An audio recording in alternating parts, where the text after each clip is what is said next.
오늘 말씀의 제목은 교인은 꼭 세례를 받아야 하나요? 라는 말씀의 제목으로 서로 은혜를 받고자 합니다. 오늘은 어린이 주일입니다. 다음 세대를 위해서 먼저 된 자들, 그리고 어른들, 부모들은 다음 세대를 위해서 해야 될 일이 있고 자동적으로 의무와 책임도 발생했습니다. 그런데 말입니다. 우리가 자녀들을 사랑해야 되고 사랑하고 있고, 그런데 정작 성경은 자녀를 사랑하라 하는 말이 없습니다. 왜일까? 왜 하나님은 사랑의 하나님이시고 사랑하라고 하면서 자녀들을 사랑하라고 하는 말은 없을까요? 그것은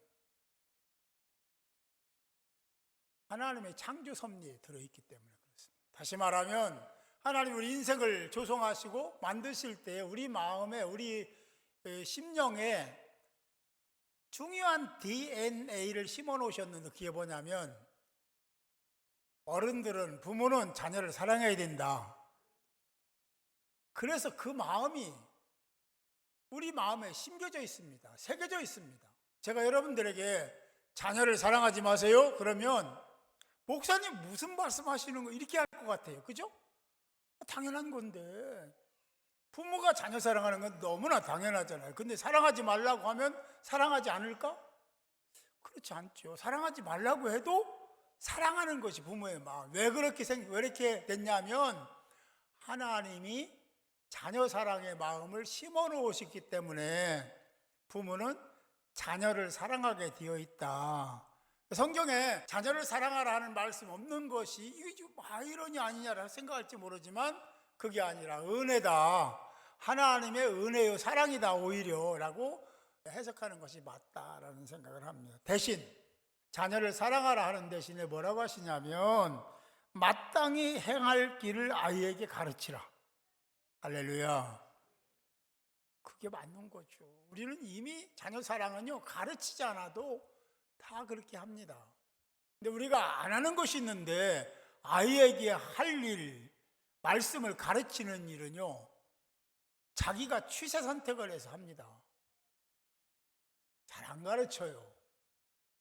가르치다 보면 자기 허물도 생기니까 그런지는 몰라도 자녀를 잘 가르치지 않아요. 그것은 하나님이 그런 DNA도 심어놨으면 좋은데 그건 심어놓지 않으셨어요. 그 말씀을 통해서 수용하고 받드는 자들이 그렇게 행하는 거죠. 대부분은 그렇게 하지 않습니다. 여기 계신 분들은 하셨겠지만 대부분은 그렇게 하지 않아요. 그래서 에베소 6장 3절은 뭐라고 하냐면, 또 아비들아 너희 자녀를 노엽게 하지 말고 오직 주의 교훈과 훈계로 양육하라. 양육하다라는 의미는 굉장히 중요한 의미가 있는데요, 몸을 잘 유지하도록 돌봐라는 의미가 있고, 여기 꽃이 있습니다만 꽃을 기른다, 피운다, 뭐 이런 의미를 갖고 있어요. 양육이라는 의미가. 그러니까 그걸 합해보면 자녀들이 잘 성장해서 아름다운 인생의 꽃을 필 수 있도록 돌보라. 할렐루야. 그런 의미를 갖고 있는 거죠. 시편 127편은 자녀를 잘 양육하면 어떻게 되는가에 대한 얘기도 하고 있습니다. 보라, 자식들은 여호와의 기업이요. 누구의 기업? 자식들이 여호와의 기업이라고 말씀하고, 대단히 중요한 얘기예요. 태의 열매는 그의 상급이로다 하면서 젊은 자의 자식은 장사의 수정의 화살 같다. 여러분, 장수가 나가 싸울 때 화살도 있어야 되고 화살촉도 있어야 되고 화살통도 있어야 되잖아요. 다 있는데 화살이 없어. 그럼 어떻게 되는 겁니까? 그런데 자녀들은 그 화살과 같은 역할을 한다라고 말씀을 하셨습니다. 사랑하는 성도 여러분, 예수님도 아이들을 무척 사랑하셨음을 알고 계시죠? 예수님도 사랑하셨습니다. 당연히 우리도 아이들을 사랑해야 되고 우리 자녀뿐만 아니라 공동체에 있는 모든 자녀들을 사랑해야 될 줄로 믿습니다.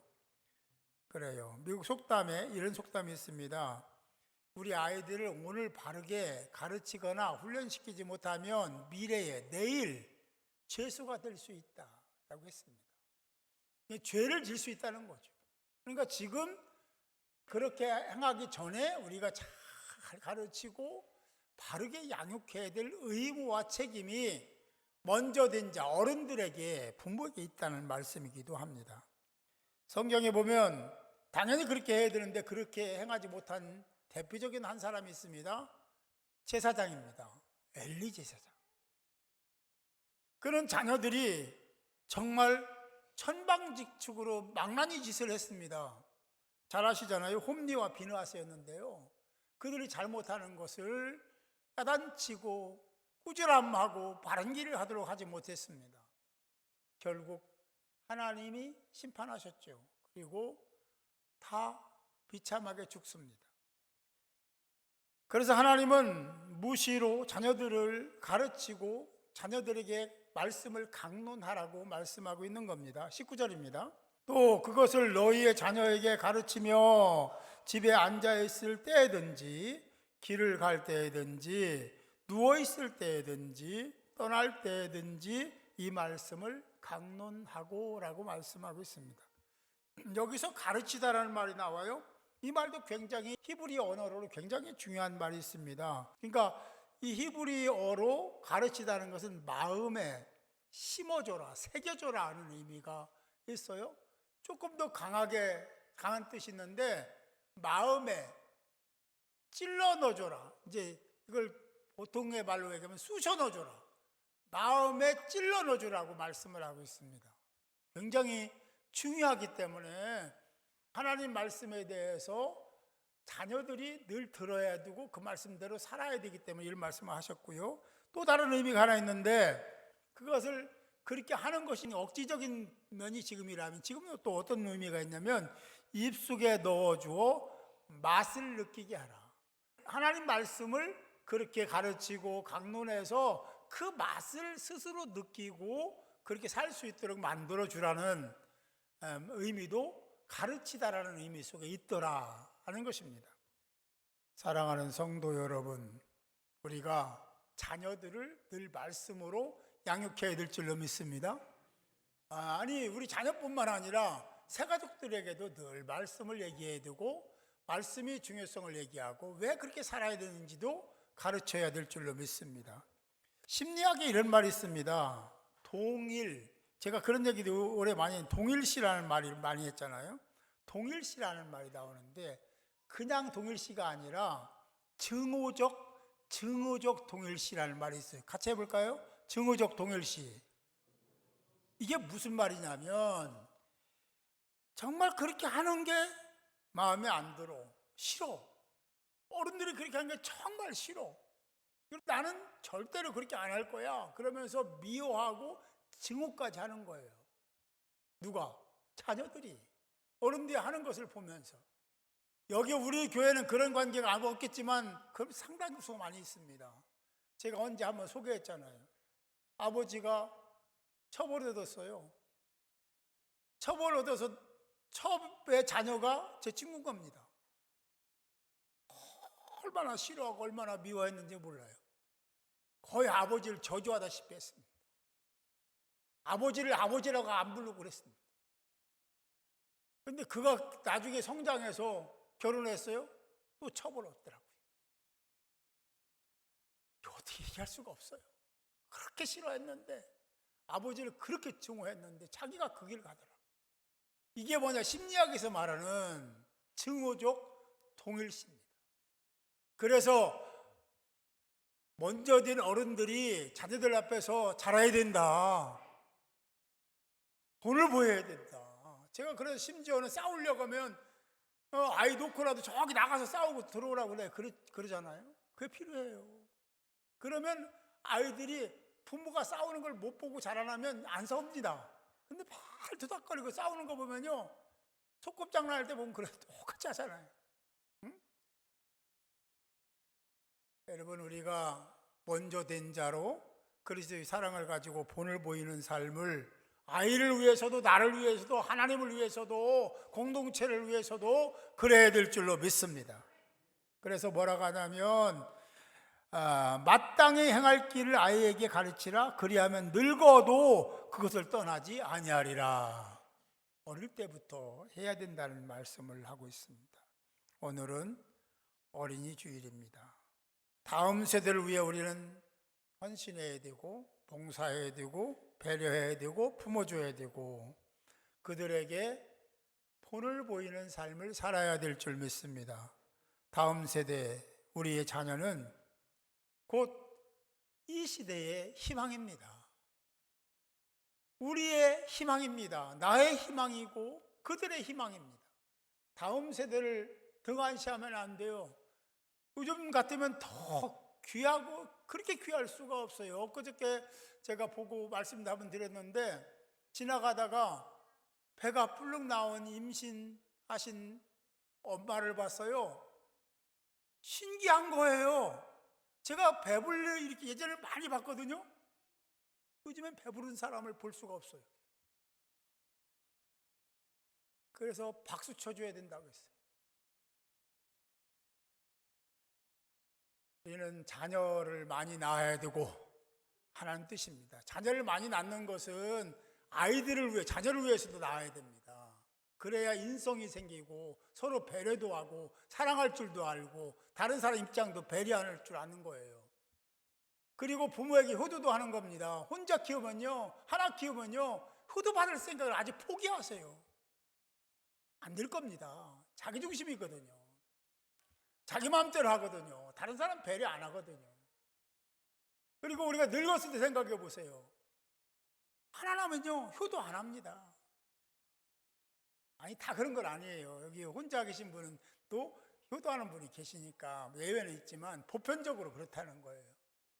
그리고 나이가 들면 자녀들이 있어야 그래도 힘이 생기고 위로도 하고 섬기기도 하고 우리 조남장님 아드님이 계속 이렇게 모셔오잖아요. 아들이 있으니까 하시는 거예요. 아멘도 안 해요. 네. 그러면 노인 되면요 외로운 거예요. 힘들어요, 사는 자체가. 근데 자녀가 없다고 생각해 보세요. 아니, 하나 나가지고 내 곁에 있는 자가 없어. 자녀 많이 낳으시기 바랍니다.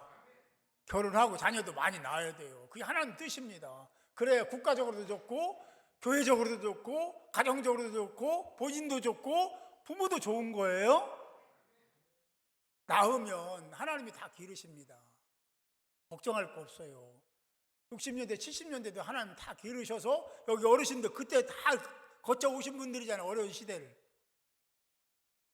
굶어 죽지 않습니다.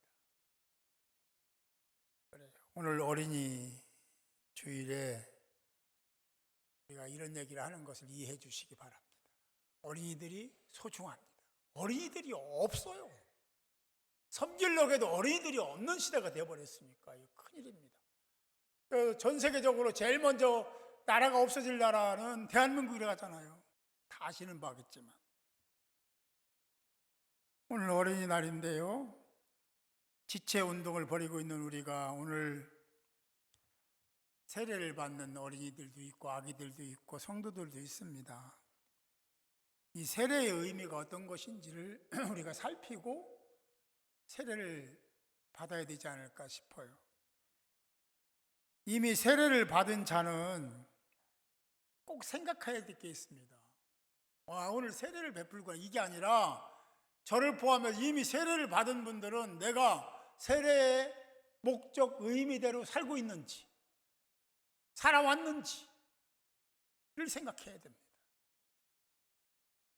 그 뜻대로 의미를 가지고 살지 못했다면 자신을 살피시고 돌이켜야 되고 새 삶을 살아야 될 줄로 믿습니다. 오늘 세례를 받으시는 분들은 말씀을 잘 듣고 오늘 세례를 받으시기 바랍니다. 세례는 대상이 있으면 언제나 주는 게 맞습니다. 그런데 우리가 부활절이다, 크리스마스다 이런 때 하는 것은 오래오래 기억하라고, 자신의 세례받은 날을 기억하고 살라는 의미로 중요한 절기에 해드리는 거지 그때만 하는 게 아니에요. 세례는 필요하면 요청이 되면 오늘 했어도 내일 또 할 수 있고 모레도 할 수 있는 겁니다. 그게 세례에 돼요. 그래요. 우리 교단은 세례를 베풀 때 침례도 할 수 있고 물세례도 할 수 있습니다. 침례라는 것은 몸이 전체가 다 물속에 들어갔다 나오는 것이고, 이 우리가 물세례를 주는 것, 이 세례는 성부, 성자, 성령의 이름으로 침례를 상징하는 것 가지고 이렇게 드리는 거기 때문에 똑같은 것으로 취급을 합니다. 오늘 드리는 세례는 물세례입니다. 그런 상징성을 생각하며 참여해야 될 줄로 믿습니다. 세례를 받는다고 해서 이 세례가 구원의 전제 조건은 아닙니다. 그러나 구원받은 자는 모두가 세례를 해야 된다. 이걸 놓치면 안 돼. 주님은 말씀하셨습니다. 너희는 온 천하에 다니며 만민에게 복음을 전파하라. 믿고 세례를 받는 사람은, 세례를 얘기 나왔잖아요. 믿고 세례를 받는 사람은 구원을 얻을 것이요 믿지 않는 사람은 정죄를 받으리라 말씀하시면서 세례는 구원받은 사람들이 다 세례를 받아야 될 것임을 이렇게 말씀하셨습니다.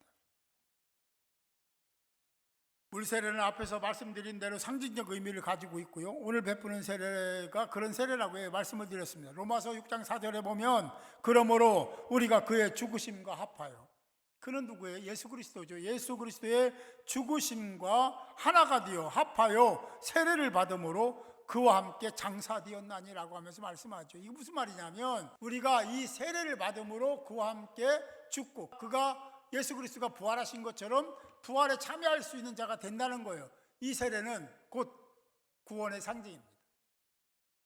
그걸 우리가 알아야 돼요. 구원받은 자답게 살아야 될 줄로 믿습니다. 세례는 주님과 함께 죽고 살아남을 의미하는 거고, 또 주님은 세례를 받아야 한다는 명령을 하셨고, 그리고 우리는 구원받은 자로 하나님 말씀대로 살겠습니다는 신앙 고백이 되어야 됩니다. 이 세례는 바로 그런 거예요. 내가 은혜를 입고 구원받았으니 나는 주님의 뜻대로 살겠습니다, 말씀대로 살겠습니다라는 신앙 고백이 세례라는 것입니다. 그럼 여러분들은 세례 받으셨잖아요. 그런 의미를 가지고 그렇게 구원받은 자로서의 가치를 지니고 언행 심사를 하시는지요? 혹여 그렇지 않다면 돌이켜야 됩니다.